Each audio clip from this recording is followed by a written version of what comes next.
পুরো সফলতাটা আমার মায়ের জন্যই হয়েছে। ছোট থেকে মানে ছোট থেকে চাকরি পাওয়া পর্যন্ত ওটা টোটালি মায়ের অবদান। আমি পেরে উঠতে পারবো না এটা এক্সপ্লেন করতে, দ্যাটস প্রাইসলেস। মাকে কেমন দেখলেন, মানে কি করতেন আপনার? ছোট থেকে তো মা আমাকে আগে বলেই দিয়েছিল যে তোমাকে অ্যাডমিনিস্ট্রেটিভ সার্ভিস যেতে হবে। তো এই জিনিসটা যে আমার মধ্যে উনি পুঁতে দিয়েছিলেন যে আমাকে এই সার্ভিসই জয়েন করতে হবে, এটা একটা খুব বড় হেল্প হয়েছিল আমার ক্যারিয়ারের ক্ষেত্রে। তারপরে হচ্ছে যেরকমভাবে সাপোর্ট একটা বাচ্চার দরকার হয়, ফাইন্যান্সিয়ালি, মেন্টালি, ইমোশনালি সমস্ত সাপোর্ট আমি আমার বাড়ি থেকে পেয়েছি, স্পেশালি মায়ের থেকে। আর তারপরেও মা সবসময় আমাকে এনকারেজ করতো। ফেলিয়ার্স এসছে, প্রবলেমস এসছে, কিন্তু সে আমাকে পজিটিভলি মোটিভেট করেছে এবং আজ আমি যা আছি মায়ের জন্য আছি।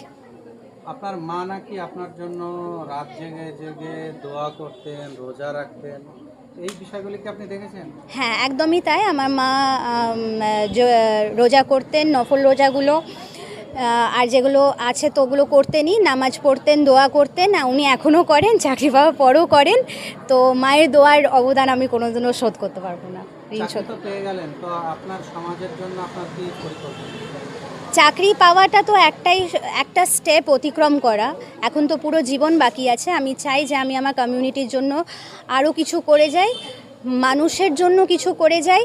আর আমি চাই যে আমার যেখানেই পোস্টিং হোক ওখানে আমি কয়েকটা বাচ্চা তুলে আমি চাইবো যে ওদেরকে আমি এনকারেজ করব আর আমি মোটিভেট করব যাতে ওরা তার বেশি বেশি অ্যাডমিনিস্ট্রেটিভ লাইনে আসে। ওনাদের রিপ্রেজেন্টেশন বাড়লে আমাদের কমিউনিটি অ্যাট লার্জ আরও ডেভেলপ হবে। কমিউনিটির সমস্যা কি মনে হয়? কমিউনিটির সমস্যা একটাই, যে শিক্ষার হারটা অত্যন্ত কম। লিটারেসি রেটটা বাড়াতে হবে। লিটারেসি রেট বাড়লে সমানভাবে ছেলে মেয়ের মধ্যে যদি সমানভাবে বাড়ে তাহলে আমাদের কমিউনিটি ডেভেলপ তাড়াতাড়ি হয়ে যাবে ইনশাল্লাহ।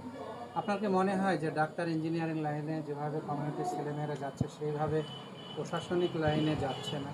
হ্যাঁ, একদমই তাই। মেয়েদের সংখ্যা ডাক্তারি তো অনেকটাই হাই আছে, কিন্তু অ্যাডমিনিস্ট্রেটিভ লাইনে যদি দেখেন মেয়েদের সংখ্যা অত্যন্ত কম, আর আমাদের কমিউনিটি থেকে তো আরোই কম। তো আমি চাইবো যে আরও বেশি অ্যাডমিনিস্ট্রেটিভ পথে আসুক, কারণ পেন ইজ অলওয়েজ মাইটিয়ার। আর এক একটা সই তো খুব দামি হয়। তো ওরা যত রিপ্রেজেন্ট করবে আমাদের কমিউনিটি, অ্যাডমিনিস্ট্রেটিভ লাইনটা যত রিপ্রেজেন্ট করবে তত আমাদের কমিউনিটির উন্নতি হবে। আপনি এই পুলিশ বিভাগে চাকরি করার পর, মানে এই কাজটা তো অত্যন্ত কঠিন যে একজন মুসলিম মহিলা পুলিশের চাকরি করবে, তো চাকরি পাওয়ার পর মানে সমাজ বা আপনার বন্ধু বান্ধবীরা কীভাবে দেখছে? চাকরি পাওয়ার স্ট্রাগলটা একরকম, কিন্তু চাকরি পাওয়ার পর স্ট্রাগলটা আরও বেশি আমার মনে হয়। অত্যন্ত কঠিন একটা জব এটার। আপনারা সবাই জানেন যে ছুটি পাওয়াই যায় না। আর ছুটির থেকে বড় কথা হচ্ছে যে নিজের পুরো লাইফ, এনার্জি, মুড সব কিছু ডেডিকেট করে দিতে হবে এই জবে। কিন্তু যখন আমরা কনক্লুশনটা দেখি যে আমরা কমিউনিটিতে আমাদের যে মানুষজন আছে তাদের হেল্প হচ্ছে, শুধু আমাদের কমিউনিটি না, সমস্ত কমিউনিটি মানুষজনের অ্যাট লার্জ উপকার আমরা করতে পারছি, তখন ওই জিনিসটা, ওই যে ফিলিংটা, ওটা প্রাইসলেস হয়ে যায়। আর দ্যাট ওই সমস্ত দুঃখ কষ্ট সেটা ভুলিয়ে দেয়। এরকম কি কথা হয়েছে মুসলিম মহিলা পুলিশের চাকরি করবে? হ্যাঁ, এটা তো আমি শুনি প্রায়, কিন্তু আমার মনে হয় মুসলিম মহিলাদেরকে আরোই এই চাকরিতে আসা উচিত। মুসলিম মহিলা না, যে কোনো মহিলারা যদি আসে, আমি যেরকম বললাম ইমোশনাল কোশ্চেন মহিলাদের বেশি হয়, যখন ওনারা আসবেন ওরা আরও বেটার ডেভেলপ করতে পারবেন সমাজকে। আপনার এই চাকরি পাওয়ার 21 বছর বয়স, আপনি মানে বিসিএস পাস করেছেন, তো আপনি কি কখনো ভেবেছিলেন যে এইরকমভাবে পুলিশ লাইনে আসবেন বা আপনি ডিএসপি হবেন? পুলিশ লাইনে আসাটা হঠাৎ করেই হয়, যেহেতু আমি গ্রুপ বিতেও কল পেয়েছিলাম। তো আমাকে মোহাম্মদ নাকি বলে একজন আছেন, জয়েন্ট সেক্রেটারি উনি আমাকে 1 ঘন্টা ধরে একদিন ব্রেন ওয়াশ করিয়েছেন যে মুসলিম মেয়ে হয়ে তোমার কেন পুলিশ সার্ভিসে যাওয়া উচিত। তখন আমি ঠিক করেছিলাম যে আমি পুলিশ সার্ভিস নেব। তো আজ আমি পুলিশ সার্ভিসে আছি, ওটা টোটালি অবদান ওনার।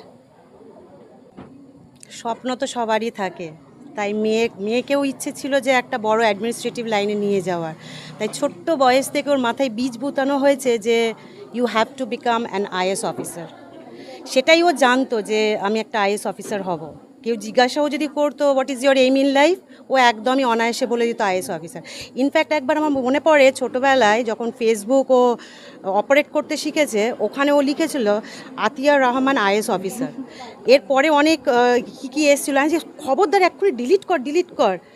আমি যখন বললাম যে বাবু দেখেছো তুমি একটা লেখাতে এত লোকের রেসপন্স পাচ্ছ, তুমি যদি সত্যিকারে হও তাহলে কত হবে। তাই ইচ্ছে ছিলই তাই করার।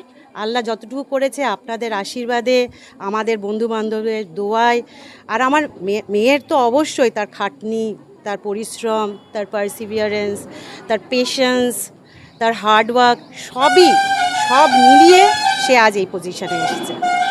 মেয়ের জন্য আল্লাহর কাছে ধর্ণা কতটা ছিল? আল্লাহর কাছে সবার জন্যই আমার ধর্ণা। ইনফ্যাক্ট আমার যেহেতু কলিগ রয়েছে খালিদ রহমান, ও নিজেও জানে যে আমার যে মাদ্রাসাতে আমি পড়াই সেখানে প্রায় অর্ধেক বাচ্চা আমাকে মা বলেই ডাকে। খালিদও জানে এটা। আর স্পেশালি ক্লাস 12-এ যেহেতু আমি ক্লাস টিচার, 12-এর বাচ্চাগুলো অনেকটা মানে খুব আমার কাছের। এক বাক্যে যদি আমি বলি যে বাবু তোমরা এসো আমার এই দরকার, মোটামুটি অর্ধেক আঁকড়া চলে আসবে আমার জন্য।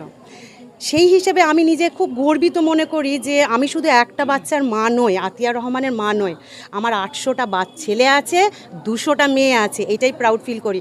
আজ এই নিশ্চিতে এসে আমার মনে হচ্ছে এরাও আমার বাচ্চা, এরাও আমার সন্তান, এদেরকেও আমাকে উপরে যেতে হবে, ওপরে নিয়ে যেতে হবে। এদের পাশে যদি আমি একটুও করতে পারি, এতটুকুও করতে পারি, তাতেও আমি খুব নিজেকে গর্বিত মনে করব। যেমন আজ মনে করছি আতিয়ার রহমানের মা, কালকে আমি যেন মনে করি এই বাচ্চারও মা আমি। পিছনে যে শক্তিটা থাকে, যাকে অনেকেই হয়তো তুলে ধরে না বা বলে না, সেটা যে বাবা মানে এক পাহাড়ের সমান।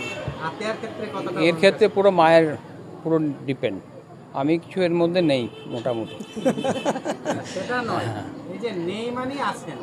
যাই হোক, না পুরো সাপোর্ট উনি পুরো support করেছেন। করেছে, আমি স্কুলে ওর মা গেলে পুরো- সবই উনি করতেন। মানে আতিয়ার টেনিস খেলতো, টেনিসে নিয়ে যাওয়া, স্কুলে নিয়ে যাওয়া, যত রকমের মেয়েকে সাপোর্ট দেওয়া যায় উনি সমস্ত করেছেন।